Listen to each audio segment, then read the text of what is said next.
right, so today we're talking about working out based off of your life circumstances. Now, this is something people don't think about whatsoever, is that if there's something going on in your life, sometimes you need to adjust how you work out um, because life is throwing something maybe at you. I say, and honestly, the biggest one is being, in my opinion, probably sick. And I think you and I both can speak to these at some point in our career.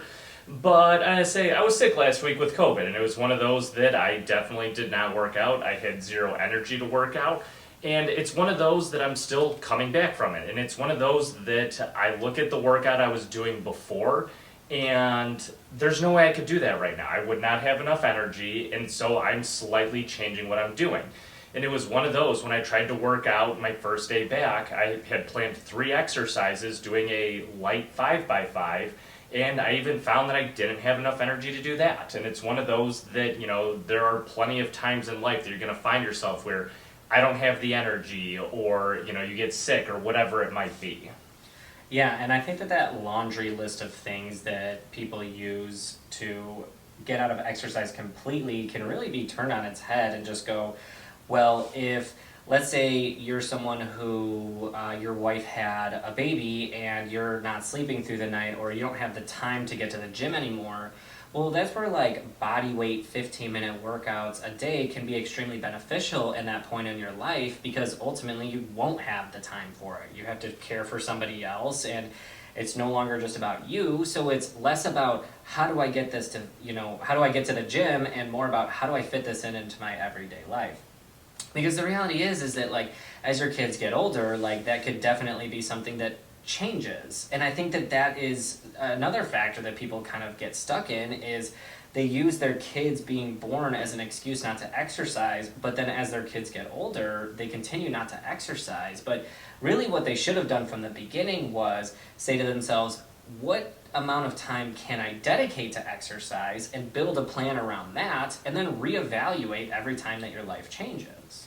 And you sort of nailed it on the head that it's, people use it as an excuse to stop. And I say, we've had plenty of clients who they get sick and then we never see them again. And it's, it comes back to, and we've talked about this on a previous podcast about, you're the one that's in control, is really what it is at the end of the day. And it's honestly, I think that sometimes we care more about people's health than they care about themselves. But, when we're talking about these life circumstances, sure, I say, having a baby is another perfect example.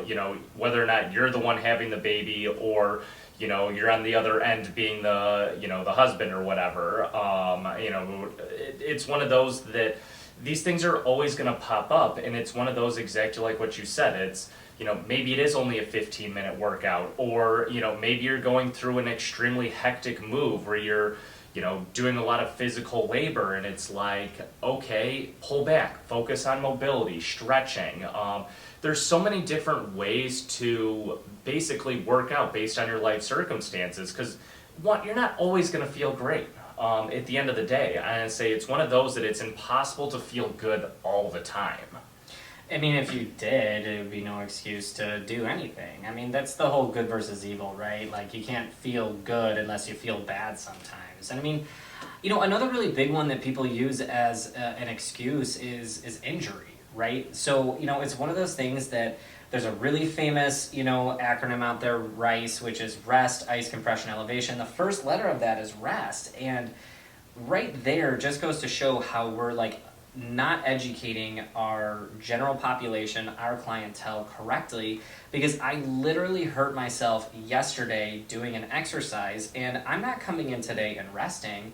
I'm figuring out what exercises make me feel good, what exercises I can do, and then working around that the best that I can, not using it as a crutch to say, well, since I'm injured, I'm then going to never exercise again because exercise injured me.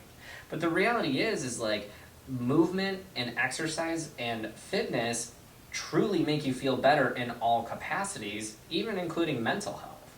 Well, and let's go back to, my circumstance last week being sick or whatever. and say, the one thing I still did was walk. And let me tell you, I felt a heck of a lot better after walking than just laying around doing nothing. And it's we were meant to move. And I say, if we were not meant to move, we would not have all of these opposable joints on the body that can pretty much make us move in any direction. And it really is. It's one of those that, it might just be a walk. I say that might be based on your life circumstances. And, that's really the hard part here is that, we could probably spew out example after example after example, and probably the best way to work out in terms of, that sort of, circumstance or whatever it might be. But the reality of the situation is that, you just have to do it, is really what it is. I hate to say that, but it's true. Well, I had clients who this past week have COVID as well, last week canceled on me, whatever.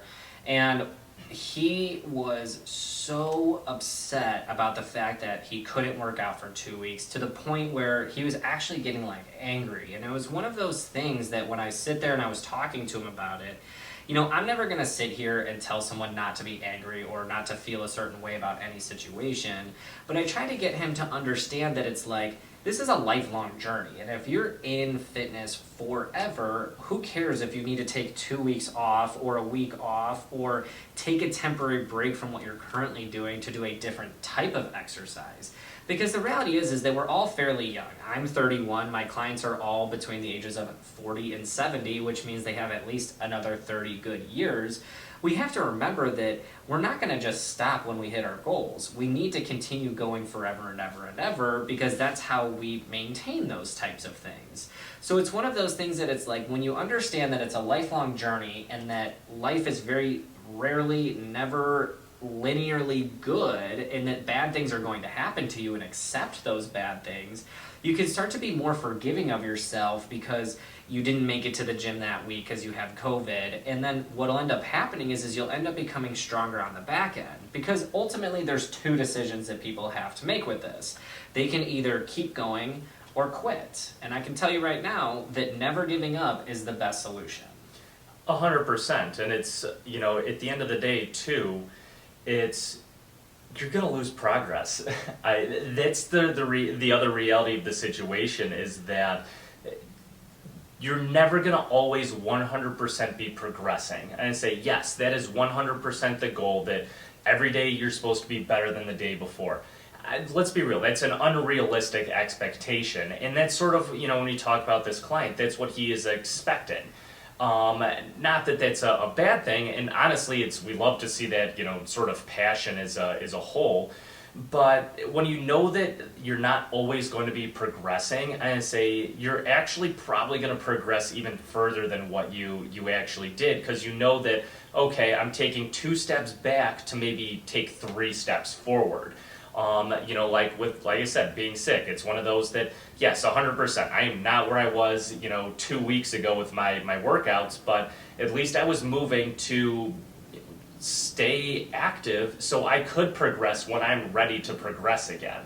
Yeah, it's one of those situations that if you had a duplicate version of yourself, right? It was you and then you again, but one person during the 2 weeks of COVID walked and the other person didn't do anything. The person who spent that time 2 weeks walking is going to end up bouncing back from their illness so much faster than the person who takes a complete break from it. And it's something that kind of rolls into a lot of different situations, right? You don't know what you don't know. And most of the time, people think in the moment that they're doing what they think is best for them, which would be taking a break completely from exercise. But we've kind of demonized that low intensity exercise is considered pointless.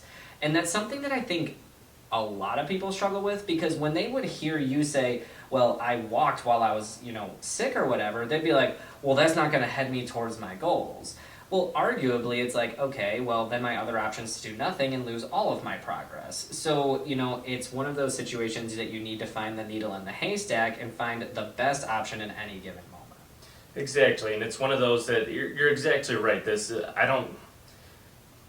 low intensity, steady state cardio or exercise is probably some of the single greatest exercise you can do for your body. And it's one of those that is what you should be doing sort of based on your life circumstances is really what it comes down to. Now, I know I used, the term cardio. It could be low intensity anything, sort of like what you said with your injury, that it's, you're not looking to pull 400 pounds on your deadlift, you're practicing 65 pounds. And it's one of those that is the life circumstance that you're in right now, that it's 100%. Do you want to lose your deadlift completely? And the answer is no. Absolutely.